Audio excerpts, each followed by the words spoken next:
Hey guys, welcome back to another one of our Easter egg videos. It has been a while since we have done one of these. So far we covered the likes of Dragon Ball Super, Tokyo Ghoul, but now it's time to reveal the secrets within My Hero Academia. Well, the most blatant and obvious so-called Easter eggs is the fact that it is a superhero anime, and where the superhero flourish from? Yes, that's right guys, Western comics. So just a little heads up, there will be a lot of Marvel and DC reference in this video, and if you believe we missed any out, then join us in the comment section below and let us know all the references and Easter egg you found. We are more likely going to do a part 2 to this video. Anyways, I kept you guys waiting long enough, so let's go balls deep as always into the Easter egg of My Hero Academia. Cue the intro.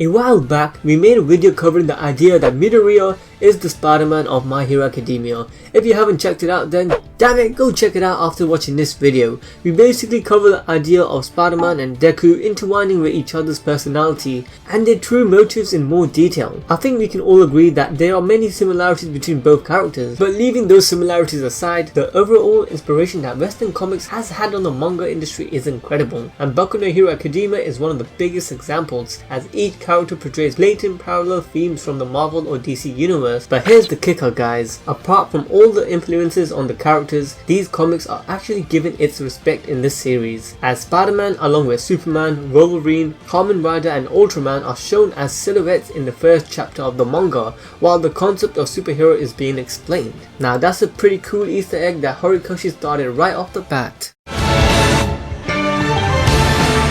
Moving on to our next Easter egg, couple of DC references are shown in the Boku no Hero series. The first one we shall be revealing is Fat Man. Wait, Batman. Well, technically it is Fat Batman. Francis, where are you?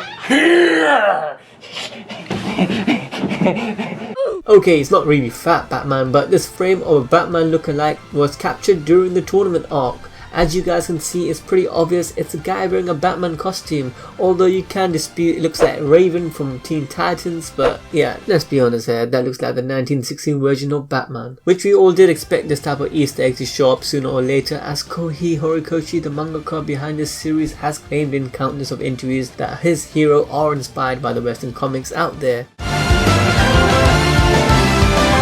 As mentioned earlier, DC isn't the only universe that Horikoshi dwelled in, as the Marvel universe was also a huge inspiration for the series. This is shown in many cases, one of them being a showdown between a Wolverine lookalike who has the personality of Jotaro from JoJo Bizzarre Adventures facing off against a knockoff version of Cyclops. This is shown in chapter 3 of the Boku no Hero Academia spin-off manga titled Vigilante. Horikoshi didn't hold back with this one, utterly showing off his passion for X-Men, and to top it off, he puts a reference on another damn reference. Like, boy, I guess he is the only one capable of matching a JoJo reference with, of all people, Wolverine. And talking of Wolverine, there is another possible reference to the Marvel universe, as a very similar looking character to Deadpool had been introduced in the League of Villains. It's something that really made us thought that Boku no Hero Academia is just trolling at this point. However, after Darby's battle against Aizawa Sensei, he had retreated to a character called Twice, and the character design for him just makes you think. Yeah, you guessed it. Deadpool. Like, it's so obvious, but I seriously do not blame Horikoshi. Deadpool is a shit. He breaks the fourth wall as if it didn't exist at all, and that must have been one of the reasons why he had introduced a Deadpool-like character into Boku no Hero Academia, because even Twice's humor is like Deadpool. When he was ordered by Darby to use his quirk, Twice channeled his inner Deadpool and sarcastically replied by flipping his middle finger off to Darby, and that's definitely a pretty much Deadpool thing to do. So diving a little bit deeper than the previous Easter eggs, in the ending 2 of season 2 in My Hero Academia, we see a little twist with the design of characters dating back to as much as more of a medieval Rome. This ending was inspired by Horikoshi's illustration of the first popularity poll with the Boku no Hero Academia manga. He had originally only designed the top 20 characters from the poll, but the animators decided to include all the characters by giving each of them their own design. This ending even plays out his own little story with the likes of Midoriya, Todoroki, Bakugo, Suyu and Uraraka alongside a dragon. But what you guys did not know was that little back and forth friendship the dragon and Bakugo had going on. Well, to give it to you straight, the only person who didn't get a unique character design for this historical ending was Kirishima. Why? Well, because he was the dragon. The only ones to have spot that Kirishima was the dragon were the people who had read the 3 light novels of Boku no Hero Academia. Bakugo was illustrated to have defeated the dragon to take control over it. This portrays the sort of friendship they have with each other, as after competing with each other, Bakugo defeats Kirishima, which makes Kirishima want to get closer to him. This is some pretty deep stuff. Okay, we're gonna hit you guys with another DC reference. That is Toga acquiring a mask which is very familiar. And if you Batman fans out there haven't realized it yet, then get out of here. Get out of here, man. Shit, I'm saying. In all seriousness, the mask that Toga wears in the manga has the exact same design to Bane's mask, which was used in The Dark Knight Rises, each having a claw-like distinct feature to it. This practically screams out Horikoshi really wants to be noticed by his senpais in the US. Burger King foot lettuce.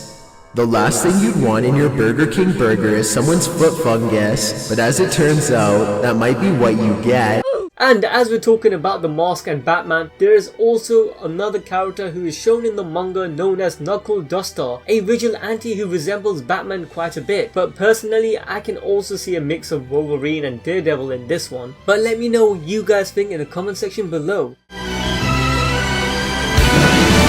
Now, not only does Kohei Horikoshi favour a lot of Marvel and DC in his series, he has also a few Star Wars Easter eggs embedded within Boku no Hero Academia. First, we'll start off with the monkey boy Ojiro, I think that's how you pronounce his name. His outfit design is heavily inspired by Luke Skywalker, where they are both wearing a karate-esque robe and similarly use the same action in battle. Along with this, part of Luke Skywalker's personality had also been put into use with Ojiro, both being very self-righteous to begin with and having that sort of pride as well as power. Carrying on with the Star Wars theme, All Might mentor Gran Torino resembles Yoda quite a bit. Obviously Gran Torino isn't green, but their resemblance is still uncanny, especially with the amount of wisdom which is shared with both characters. Although both are lost sometimes, they have that kind of experience and strength to protect their young ones. And they do resemble each other's height, which is also very amusing. But when it comes to similarities between characters, let's not forget the comparison between All For One and Darth Vader. It is there, just look at it again. Lastly, other couple of Star Wars references is that the destination in My Hero Academia, like the Kiyoshi Ward shopping mall, which is named Wookiees, is a direct reference to Star Wars, and even hints to Kashyyyk, the place where Wookiees come from.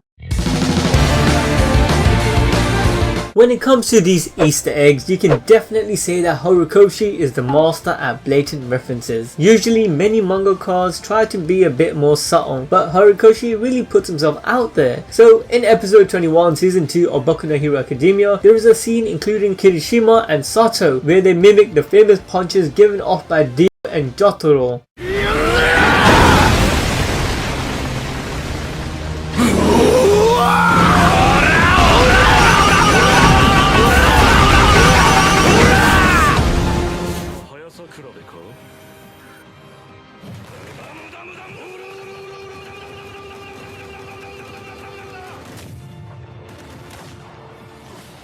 Well, in this episode, Sato and Kirishima break down the walls JoJo style by epically ramming into them with so much energy. Not to forget that once Sato uses his quirk, Sugar Rush, he is practically unstoppable like a juggernaut from the X-Men franchise.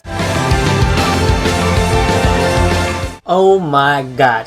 Guys, we are now going to discuss one of the sickest show out there, Avatar The Last Airbender. Well, I might be biased because it is one of my favourite TV series. What is so fascinating is that Horikoshi's passion and interest lean more towards Western art style, while Western artists who adore the mangaka's style try to implement it into their work as well. It is speculated that Horikoshi took the inspiration from Zuko while creating Todoroki, mirroring each other's dads as they are both strict and want them to grow stronger. More obvious points are the huge scar that they both have on their eyes and the ability to manipulate fire as their speciality. To add on to that, they each have family of siblings and acquaintances that have caused trouble for them in the past, so the similarities are uncanny. But guys, after this reference was mentioned to Horikoshi, he did deny it and said it was a mere coincidence. Let me know what you guys think. Was it just a coincidence, or did Horikoshi subconsciously get influenced? Now let's discuss one of Kaminari's quirk, which is being able to strike up massive amount of voltage from his body to cause electric shocks. This reference plays homage to none other than the original superhero One Punch Man that paved the way for anime such as this. After every shock that Kaminari creates, he is seen with a face similar to that of Saitama's, smiling without a care. What's also amazing and an obvious point is that Kaminari was born in the city of Saitama. It is used to show a mutual respect from the mangaka to the greatest anime superhero of all time. So talking about superheroes, this last one is a reference to two of my favorite manga series, Naruto and Dragon Ball. During the provisional license exam, Todoroki has a bout with a group of ninjas themed superheroes. Now you guys are probably thinking, whoop-de-doo Anime Balls Deep, ninja exists outside of the world of anime. Well, if you guys look carefully, you can see the outfit isn't really a traditional ninja costume with their colourful attire and full head protectors. This to me looks like a blatant reference to Naruto, but my favourite reference has to be from the My Hero Academia prequel spin-off manga Vigilante, where the protagonist Koichi Heimarari appears practicing his quirk. He clearly imitates a Kamehameha stance from the Dragon Ball series. Just look at him guys. I pray they give this spin-off an anime adaptation because this manga is lit. Alright guys, that's it for part 1. I know there are a ton more, like the appearance of Scar lookalike from Fullmetal Alchemist and many more which I haven't touched upon, but if you guys want us to do another one like this, then make sure to let us know in the comment section below. Remember, if you liked the video, then smash that like button, subscribe if you haven't, ding that notification bell to stay updated, and with that, I'll catch you guys till next time.